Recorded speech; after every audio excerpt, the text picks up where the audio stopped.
So this is how I get the nearly the correct tightness for these.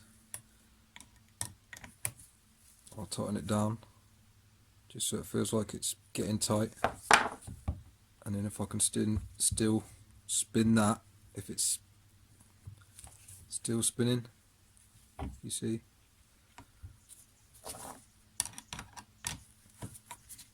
give it a little tweak, and you just want to be able to get enough pressure so that they both move.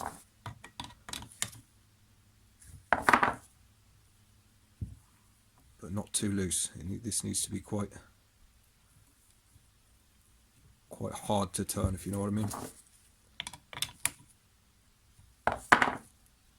So the tighter you can get that position there,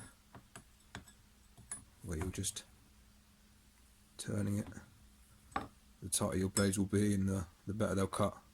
Obviously, once you get this on the machine, and you know, you have to set it up to how it runs. If it's running and the blades aren't moving properly, then you might need to back it off a little bit, but that's pretty much how you roughly get it.